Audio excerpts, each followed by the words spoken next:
So to kind of frame how we became concerned about this, we both have primarily a history in software development, not in research and not in science, but we were aware of the problems that we've been talking about the last couple of days in the scientific community in terms of things not being able to be replicated and reproduced. And as we started looking into it more and more, we kept realizing that the problems were even worse than we had originally realized. And through different conversations, we decided to see what we could do to tackle the problem.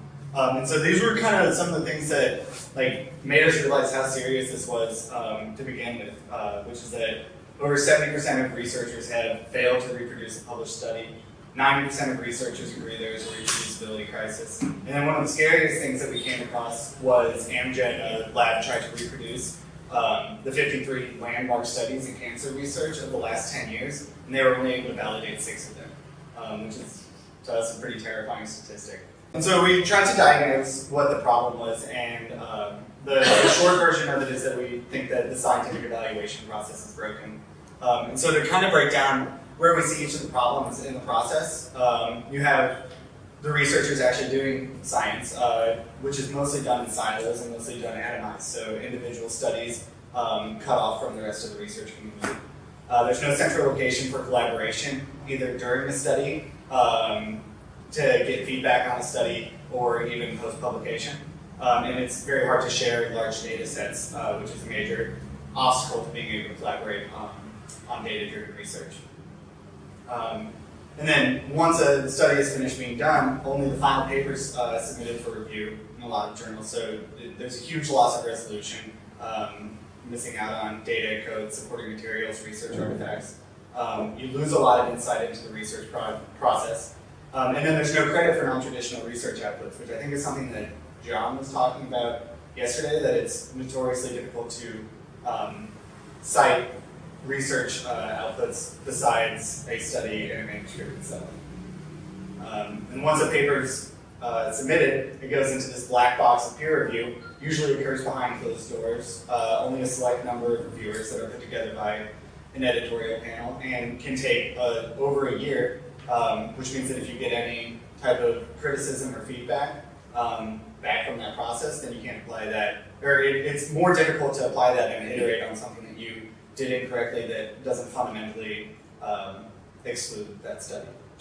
And then the output of that review is a binary decision. It yields a couple of pages at best, and that rejection can be a multi-year setback. And it also doesn't really encompass what the problems of a study are, being a binary output. And so our conclusion is that the current review process is slow, ineffective, and archaic. So the solution that seemed best calibrated to this problem would be something that would basically shorten the feedback loop and improve the content of the feedback that you got. And that means improving the inputs to the feedback function itself, and then the outputs that you get from that. And having that happen as quickly and as seamlessly as possible. So what we're trying to do is we're trying to basically take down the walls that happen between each of these stages of this process and allow them all to communicate with this central repository of information that encompasses how your study was conducted. So, as I'm sure you're aware, we kind of are taking a page from open source software development, where we've seen a model like this work really well. So the idea being, of course, you manage your project from a central repository containing, the code, figures, methods, data, manuscript. And then we've gotten a lot of feedback that, sort of unlike lots of open source software development, it's really important to people, particularly it sounds like in the life sciences, to be able to do fine-grained access control, even though there's this kind of ledger being generated of things that happened during the study. So that ledger is private, essentially, for certain types of studies. So we want to allow people to get feedback in real time, but only from people who are permitted to see the study, people who are trusted collaborators. Finally, we want to make it possible to then, as soon as you feel ready, do kind of a one-click publish to a preprint server. So part of the thing that we're building is essentially a preprint server. And that preprint server is going to support a post-publication peer review process. We're not going to call it that because we don't want Elsevier coming after us immediately. But the idea being, of course, that I forget, I think John, you were describing how it was phrased on one of the frequent servers you're aware of. This does not constitute publication, unless you wanted to. But the hope that people can read between the lines. And then finally, taking another page from open source software development, we want to make it really easy to not just cite a study, so that subsequent studies can kind of be based on the intellectual content, intellectual property that you developed, but actually to take your materials and very easily fork them forward into a new study, or to build back upon a study that's already been published. So the idea being that your work is kind of a living, evolving publication, and there's not this this artificial moment in time where it's considered published and therefore immutable, except for the case of retraction. So to kind of walk you through what this actually looks like, and you can, if you go to this URL, but yeah, we'll just walk you through some of the mockups. And again, these are very subject to change. We're going to be working with some UX designers down the line, and then obviously feedback from researchers as well. So this is a rough idea of what a repository might look like. You have all your materials for study in one central location. Simple access and privacy controls, so you can have circles that you share your research with, and that might be people in the same lab, the same research institute, friends and close colleagues, maybe a lab consortium. Whatever circle you feel that you can trust your research with, but you don't want to open it up to the entire research community just yet. This is all powered through decentralized data collaboration. I've talked with some of you guys about the DAT protocol, and I can get more in depth into it.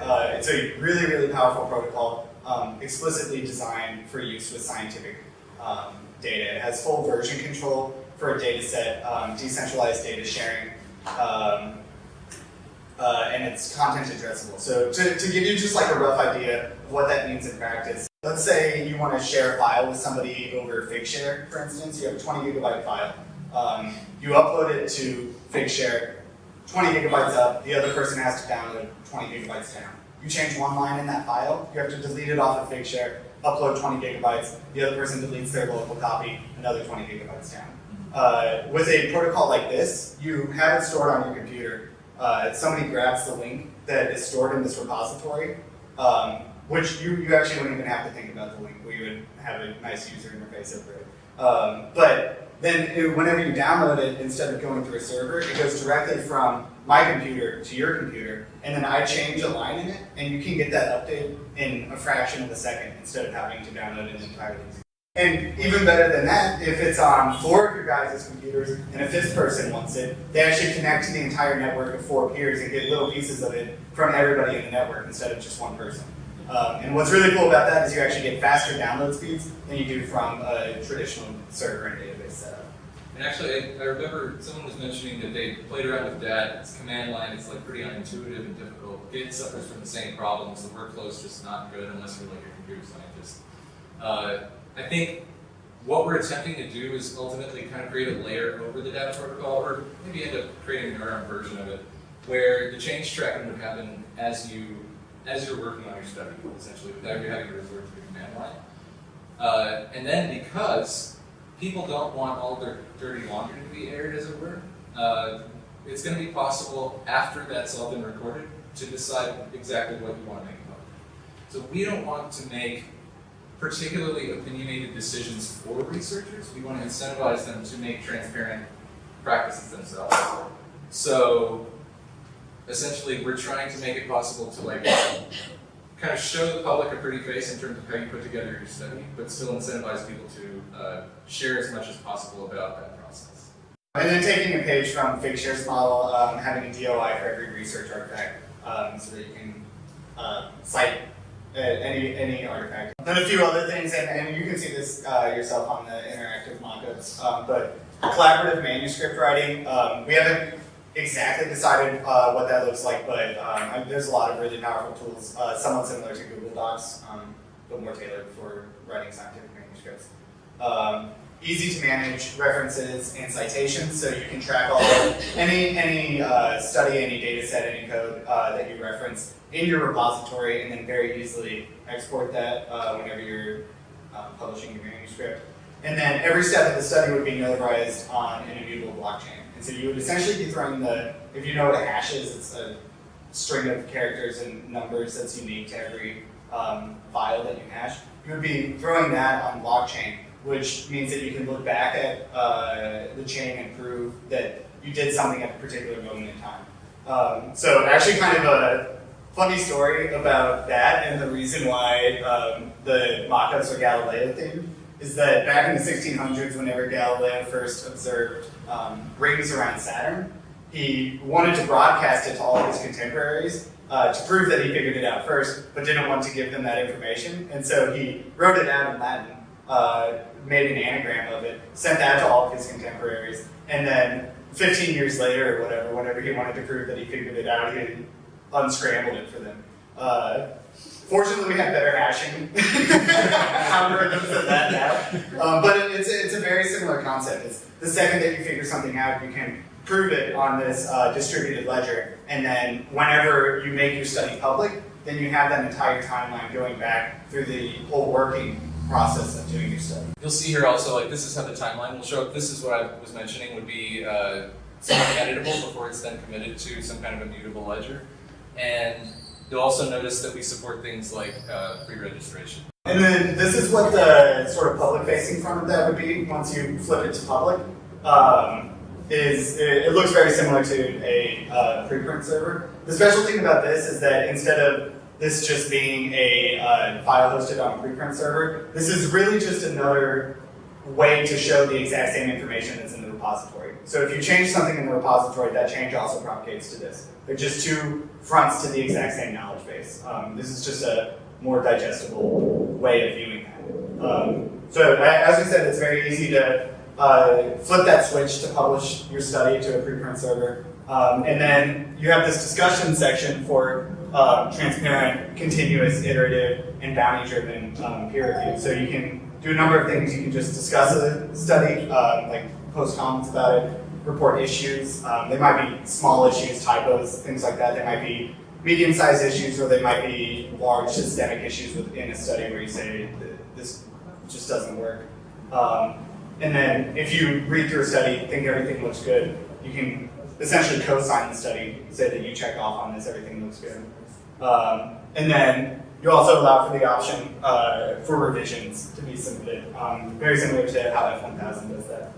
The great thing about this is that negative and null results are highly encouraged to be published and very easy to do so, because you have this working repository, you realize that your study isn't coming to fruition, like your hypothesis has been disproven, and then you can just flip the switch and publish it still without having to really put in much work at all in order to like clean up those results or submit them for publication or anything like that. And then we also want to have a profile page for researchers, online CVs and profiles, detailed contribution and activity statistics. And then the difference with this compared to something like academia.edu or ResearchGate or something like that is that it really puts the emphasis on the research instead of the researcher. And that's another page that we took from GitHub, is that software developers and researchers don't need another LinkedIn. You already have LinkedIn for that. And you don't need something that's centered around you. You need something centered around your work. And so we want to put the emphasis in the profile on the work actually being done instead of the person doing it. I think it would be similar to just why you would want to contribute to a discussion, is that if you read through an article and everything looks good, then you just want to sign off on it and say that you agree with the findings there, because you just want to contribute back to that knowledge base and keep it moving forward. Okay. I would be scared to do that really? because it's someone else's work, and I don't want to I don't want anyone else to think that I'm agreeing, because if I review, that's a different thing. Then I really put work into it, and I think open review is great. It would be great to have the possibility of just writing a comment instead of pressing the button. Perhaps you could write a comment that I find no faults or whatever. An open people can write whatever they want. Yeah. Instead of having this pressing a button, because it's so, what does it mean to press that button? Yeah, so the idea, and this is cut off just by nature of it not fitting on this screenshot, but that whether you're reporting an issue or a comment, and we might rework the language around co-signing, because I realize that is pretty strong language. But if you're basically saying that you don't find any faults in it, then you still leave a comment with it. You would just also be attaching a little green check mark as like a easy way of saying, I didn't find any issues with this. And so like a comment and discussion would essentially be for like, I don't know, maybe like passive conversation around it where you're not taking an opinion on it one way or another. Issue is for pointing out exact things that you found in a study that need to be reworked, or pointing out large systemic issues with a study that basically means it should be disregarded. And then the co-sign study would essentially just be saying, I haven't found any issues with this. And then you would also leave any qualitative information that you want to also. It would essentially be, because this is a new concept in open source software development as well, it's that you want people to really rigorously look at your code to find out any bugs in it, and not just surface level issues with it. And so what you do is you put a bounty on it and say, if you find a issue, then you get a payout of however much, like $30, $50 or something like that. It ranges for the size of the issue. So if you find a typo, you might get like $1 or something. It would be encouraged by how easy it is to publish. So it wouldn't be so much an incentive. You could also have badges and statistics track for that also, like you posted X amount of null results. But it would be encouraged by how easy it is to publish because you have a repository that you're working in. You find out that your hypothesis hasn't come to fruition, and you basically just mark it null and make it public. And you don't really need to clean that up a whole lot You don't need to say write a paper on it. Yeah, exactly. But you can still make it public, and it will appear in the exact same ecosystem. And then a little bit down the line, we want to have something of a information feed where you can tailor your experience by following the work of related researchers, people in your field, updates to repositories that they're working on, new studies that are published, stuff like that. The idea being that you can log on and have things that are important for you to see at the top of that feed on any given day. Just less to sort through, and the information that you want is easier to find. And I think ResearchGate already does something similar to that, but as far as I'm aware, it only occurs once something has been published. It doesn't really, the feed doesn't like surface information about things that are in progress. And because we're able to actually like have the research process unfold on the platform, we can say like, hey, you know, these new results have been gathered in this study. For the platform? Yeah. So, two things. I mean, it's really trivial to just take a feed for that kind of value transfer on the platform, obviously. But long term, and this is the fourth thing that didn't get on this slide, long term, we don't want to be the custodians of this. We want to put this out into the wild and then make it self-sustaining. So we don't need our business to be self-sustaining forever. We need the network to be self-sustaining. And for that to happen, the network doesn't need to necessarily extract value out of that process. As long as there's an incentive to keep running the network. But who maintain it? The idea would be to put it in the hands of university libraries, probably. They seem like the most natural custodians of the network. I believe John has something to say. I mean, so it would be anybody could run a node that keeps this network running. Similar to how blockchains work, that anybody can participate in the network. The people that would be most invested in a network like this running seem to be university libraries, because they can keep a network like this running and cut down drastically on their journal subscriptions, then it's a huge net positive for them. They're already custodians of humanities knowledge, and so it makes sense for a network like this to be in their hands. It probably would be. Shutting down certain types of conversation and research also might be off-putting. Yeah, I mean, both would be off-putting, so. My point of view on that is that you should make as open of a platform As as possible. possible. Yeah, I mean that's kind of my stance on most things. Ready. And that like the only alternative to that is that the research community has to trust our judgment in what we allow on the platform and what we don't.